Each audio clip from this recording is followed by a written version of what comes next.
Hey hi welcome back to my channel. చిన్నపిల్లలకి screen టైంని ఎలా అవాయిడ్ చేయాలి ఏంటి అన్నది నేను ఒక 3 మెథడ్స్ చెప్తాను. అవి ఫాలో అవుతూ చిన్నగా స్క్రీన్ టైంని అవాయిడ్ చేయండి. ఎందుకంటే ప్రజెంట్ మా పాపకి నేను చేస్తున్నాను కాబట్టి సో మీకు హెల్ప్ అవుతుందని నేను మీతో షేర్ చేసుకుంటున్నాను. Okay, thank you. Hi welcome back to my channel. ఈరోజు వ్లాగ్ ఏంటంటే చిన్నపిల్లలకి స్క్రీన్ టైం ఎలా అవాయిడ్ చేయాలి. సో మా పాప అయితే స్క్రీన్కి చాలా అటాచ్ అయిపోయింది. ఎందుకంటే నేను ఏదైనా వర్క్లో ఉన్నప్పుడు మొబైల్ ఇచ్చి డైవర్ట్ చేయడము, లేదంటే వాళ్ళ తాతయ్య దగ్గర అలా ఉన్నప్పుడు ఆడుకోవడానికి ప్రిఫరెన్స్ ఇవ్వకుండా మొబైల్ ఇచ్చేసి కూర్చోపెట్టుకోవడం అలా చేయడం వల్ల మొబైల్ ఏమైనా ఇప్పుడు ఫుడ్ పెట్టాలంటే మమ్మీ ఇలా ఇలా ఉంటుంది. ఎలా అవాయిడ్ చేయాలి అని ఒక్కసారిగా నా మైండ్ అసలు బ్లాక్ అయింది. ఏం చేయాలి, ఏం చేస్తే సొల్యూషన్ దొరుకుతుంది అని చాలా సర్చ్ చేశాను. సో సొల్యూషన్ ఏంటంటే మనం పిల్లలతో ఎక్కువ టైం స్పెండ్ చేయడానికి ట్రై చేయాలి first of all. And second one ఏంటంటే పిల్లలకి ఫుడ్ పెట్టేటప్పుడు అండ్ వాళ్ళ ముందు ఏదన్నా మనం తినేటప్పుడు మొబైల్ మనం కూడా అవాయిడ్ చేయాలి. మనం తింటూ ఉంటే మనతో పాటు వాళ్ళు తినడానికి ప్రిఫర్ చేస్తారు. మనం సినిమా చూసుకుంటూ భోజనం చేసామనుకోండి, వాళ్ళు మళ్ళీ పిల్లలు ఎలా ఆలోచిస్తారు చెప్పండి, వాళ్ళు మనకంటే స్మార్ట్గా ఉంటారు. సో నాకు పెడితే నేను తింటాను. ఫస్ట్ వన్ ఏంటంటే పిల్లల ముందు మనం ఫోన్ చూడటం చాలా వరకు అవాయిడ్ చేయాలి. సెకండ్ వన్ ఏంటంటే పిల్లలు మనతో పాటు ఉన్నప్పుడు మనం వాళ్ళతో ఆడుకుంటూనే ఉండాలి. అంటే వాళ్ళని ఆడించడానికి చాలా ఉంటాయి. ఎందుకంటే ఫ్లాష్ కార్డ్స్ అవ్వచ్చు, పియానో అవ్వచ్చు, చిన్న డ్రమ్స్ అవ్వచ్చు, చిన్న కిచెన్ ఐటమ్స్ అవ్వచ్చు, and animal sheets, bird sheets and fruit sheets చాలా అవైలబుల్లో ఉంటాయి ప్రజెంట్ మార్కెట్లో. సో అలాంటివన్నీ తెచ్చుకొని పిల్లల నుంచి స్క్రీన్ నుంచి పిల్లల్ని అవాయిడ్ చేయడానికి ట్రై చేయాలి.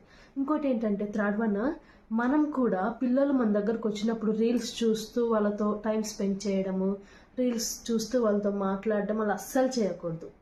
ఓకే, వాళ్ళ ముందు వాళ్ళతోనే మనం టైం స్పెండ్ చేయాలి. ఫోన్ అసలు మనము అంటే అట్లీస్ట్ 90% అయినా అవాయిడ్ చేయాలి. ఏదైనా ఎమర్జెన్సీ కాల్ అయితేనే లిఫ్ట్ చేయాలి పిల్లలు ఉన్నప్పుడు. లేదంటే వాళ్ళు కూడా మా మమ్మీ చూస్తుంది, మా డాడీ చూస్తున్నారు అని చెప్పి వాళ్ళు కూడా స్క్రీన్కి అటాచ్ అవుతారు. ఇంకోటి ఏంటంటే పిల్లలు ఫుడ్ తింటారు అని చెప్పి ఫోన్ అలవాటు చేయడం, బొమ్మలు చూస్తూ. ఇప్పుడు ఏంటంటే ట్రెండింగ్ అన్నది కోకో మిలన్. ఎక్కువ చూసినా ఎక్కడ మా పాప అయితే కోకో మిలన్ పెడితే ఫుడ్ తింటా మమ్మీ అలాగే అంటుంది. ఇప్పుడు ఎలా ఏంటి అని సొల్యూషన్, బయట తీసుకెళ్ళండి. బయట చెట్లను చూపించండి, వెహికల్స్ చూపించండి, బర్డ్స్ చూపించండి, మనుషుల్ని చూపించండి. అలా మన చుట్టూ ఉన్న ఎన్విరాన్మెంట్ని చూపిస్తూ వాళ్ళకి ఫుడ్ తినిపించడం నేర్పించాలి. ఇంకోటి ఏంటంటే వాళ్ళు ఆ నోట్లో పెట్టినప్పుడు మనం మాట్లాడుతూ ఉంటే తొందరగా మింగేస్తారు. సో మా పాపకి ఫీవర్ వచ్చి ఒక 4 days నుంచి అసలు ఎలాంటి ఫుడ్ యాక్సెప్ట్ చేయడం లేదు.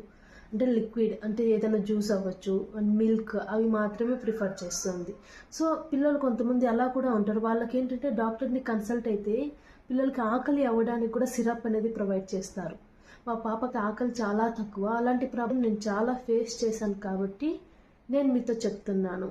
అలాంటి సిరప్ కూడా వాడటం వల్ల బెనిఫిట్ అయితే ఉంటుంది, మనకి కొంచెం హ్యాపీగా ఉంటుంది. ఓకే, పిల్లలు తింటున్నారు, మనం ఏం పెట్టినా తింటున్నారు.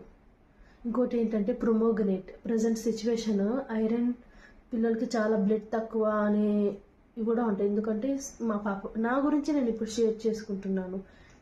మా పాపకి ఐరన్ డెఫిషియన్సీ కూడా ఉండింది కాబట్టి బ్లడ్ ఇంప్రూవ్మెంట్ కావాలంటే వాళ్ళు డైరెక్ట్ ఏదంటే మనలాగా యాక్సెప్ట్ చేయరు.